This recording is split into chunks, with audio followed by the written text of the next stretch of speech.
বিএনপির ভারপ্রাপ্ত চেয়ারম্যান জনাব তারেক রহমানের নির্দেশে আমরা প্রতিদিনের ন্যায় আজও সিরাজগঞ্জ জেলা বিএনপির পক্ষ থেকে আমরা সারা সিরাজগঞ্জে প্রত্যেকটা পাড়ায় মহল্লায় ইউনিয়ন ওয়ার্ড এবং থানা পর্যায়ে আমরা ধানের শীষের ভোট চাচ্ছি। আর বিএনপির ভারপ্রাপ্ত চেয়ারম্যান তারেক রহমানের যে 31 দফা কর্মসূচি, রাষ্ট্র মেরামতের যে দফা, আমাদের যে চাওয়া পাওয়া যে সংস্কারগুলো এই 31 দফার মধ্যে নিহিত রয়েছে, সেইটাই আমরা জনগণের দোরগোড়ায় নিয়ে যাচ্ছি এবং তাদেরকে বোঝানোর চেষ্টা করছি। আমরা ইতিমধ্যেই আমরা বোঝাতে সক্ষম হচ্ছি যে ধানের শীষে কেন ভোট দিতে হবে। এই দেশের সাধারণ মানুষের যে চাওয়া পাওয়া, ছাত্র জনতার যে চাওয়া পাওয়া, যে 71 আমাদের যে 24 এবং আমরা ছাত্র জনতার যে চাওয়া, সেই চেতনার যে চাওয়া পাওয়া সেইটি 31 দফার মধ্যে রয়েছে। আর অন্তর্বর্তীকালীন যে সরকার এবং প্রত্যেকটা সাংবিধানিক প্রতিষ্ঠানের যে সংস্কার, এই যে আপনার বৈষম্যহীন একটি দেশ, আপনার সাম্প্রদায়িক সম্প্রীতির একটি দেশ, আমরা যদি বিনা বিচারে গুম খুন যেগুলো হয়েছে, বিনা বিচারে যাতে জেল খাটতে না হয়, আমাদের যাতে গুম খুন হতে না হয়, সেই কারণে তারেক রহমানের যে মেসেজ, সেই মেসেজটা আমরা দেওয়ার চেষ্টা করছি। আমরা আজকে ডিসি কোর্টে, বিশেষ করে আমরা জেলা কোর্ট ভবনে আমরা এখানে এসেছি।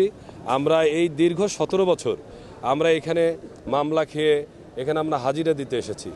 আমরা অনেক সময় আমরা জামিন পাইনি, ম্যাক্সিমাম সময় আমাদের জামিন দেওয়া হয়নি, আমাদেরকে জামিন ক্যান্সেল করে দিয়ে জেলে প্রেরণ করা হয়েছে। হাইকোর্টে জামিন পেলে এখানে ক্যান্সেল করে দেওয়া হয়েছে।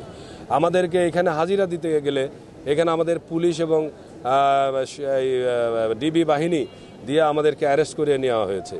এইভাবে প্রত্যেকটা সময় যে আমরা নির্যাতনের শিকার হয়েছি, সেইটি আজকে আমরা কোর্ট প্রাঙ্গণে এসে সেই 17 বছরের যে ইতিহাস, আমাদের যে সেই 17 বছরে যে আমরা যেভাবে কষ্ট পেয়েছি, নির্যাতিত হয়েছি, তারই আজকে এখানে এসে উকিলদের সাথে, তারপরে যারা মোহরি রয়েছে, যারা সাধারণ মানুষ রয়েছে, তাদের সাথে আমরা শেয়ার করলাম। তারা আমাদের সাথে একমত হয়েছে যে এই যে বিগত 16 বছর আর এই যে 1 বছরের যে অন্তর্বর্তীকালীন সরকার আর ছাত্র জনতার যে গণ অভ্যুত্থান আর আমরা যে গণতান্ত্রিক আন্দোলন করেছি, এই যে অধিকারগুলো যে হরণ, এইগুলোর জন্য যে আমরা আন্দোলন করেছি, তারই ধারাবাহিকতা আমরা এখানে বোঝানোর জন্য আমরা চেষ্টা করেছি। সাধারণ মানুষের মধ্যে ব্যাপক উৎসাহ উদ্দীপনা রয়েছে। আজকে আমাদের কাছে মনে হচ্ছে যে এই দেশি বিদেশি একটি চক্র, নির্বাচন যাতে না হয়, যাতে দেরি হয় এবং এই সরকার যাতে দীর্ঘমেয়াদী হয়, বিভিন্ন সাংবিধানিক প্রতিষ্ঠানে যাতে করে একটি অরাজক পরিস্থিতি সৃষ্টি হয়, যে কারণে ফ্যাসিস্ট সরকার, যে পতিত ফ্যাসিবাদ সরকার হাসিনা, উনি বাইরে থেকেও, ইন্ডিয়া থেকেও তিনি এই দেশের দোসরদের দিয়ে ষড়যন্ত্র করছে। আমরা সেই জন্যে জনগণকে, ছাত্রদেরকে আমরা ঐক্যবদ্ধ হওয়ার চেষ্টা করছি, জানাচ্ছি যে সামনের যে এই যে তিনবার আমরা যে নির্বাচন চেয়েছি, নির্বাচনে অনেক তরুণরা ভোট দিতে পারে নাই, সেই 2.5 কোটি তরুণদের ভোটাধিকার যাতে নিশ্চিত হয়, সেই কারণে আমরা তাদের বলছি যে ষড়যন্ত্র হচ্ছে।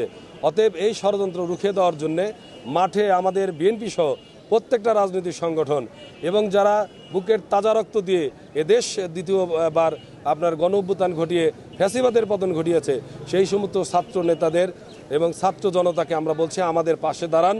আমরা প্রয়োজনে আবারও নতুন করে এই দেশে এই নিরপেক্ষ তত্ত্বাবধায়ক সরকারের অধীনে যাতে নির্বাচন হয় ফেব্রুয়ারির প্রথমার্ধে 26 সালে, সেই আন্দোলন আমাদের থেমে থাকবে না। আমরা অবশ্যই এর বিরুদ্ধে আমরা গণজোয়ার সৃষ্টি করব। ভোট হতে হবে, এর কোনো বিকল্প নাই।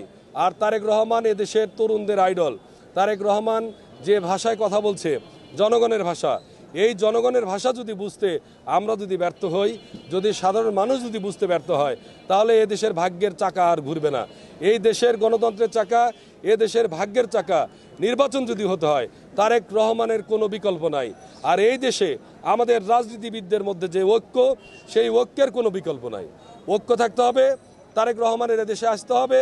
তার নেতৃত্বে যদি সুন্দর একটি সরকার গঠন হয়, সব দলের সমন্বয়ে আমরা আশা রাখছি এই দেশের জনগণের, ছাত্র জনতার যে চাওয়া পাওয়া, সেইটি পূরণ হবে, যেটি 17 বছর হয়নি। আমরা তাই বলতে চাই, আসুন, আর কোনো ভুল ভ্রান্তি নয়, ধর্মের নামে কোনো রাজনীতি নয়, 71 নিয়ে চেতনা নিয়ে আর কোনো রাজনীতি নয়, 24-এর যে গণ অভ্যুত্থান সেইটি নিয়েও এক পক্ষের কোনো রাজনীতি করার সুযোগ নাই। আমরা চাই এই দেশে ধর্ম যার যার, রাষ্ট্র সবার, ধর্মের নামে কোনো প্রতারণা চলবে না। এদেশে ৭১ নিয়ে কোনো প্রতারণা চলবে না, ২৪ নিয়ে কোনো প্রতারণা চলবে না। সবাই এর ভাগিদার, সবাই মাস্টার মাইন্ড, সবাই সেনাপতি।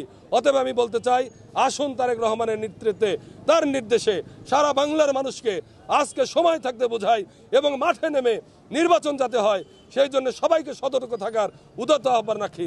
ধন্যবাদ সকলকে। আসসালামু আলাইকুম ওয়া রাহমাতুল্লাহ।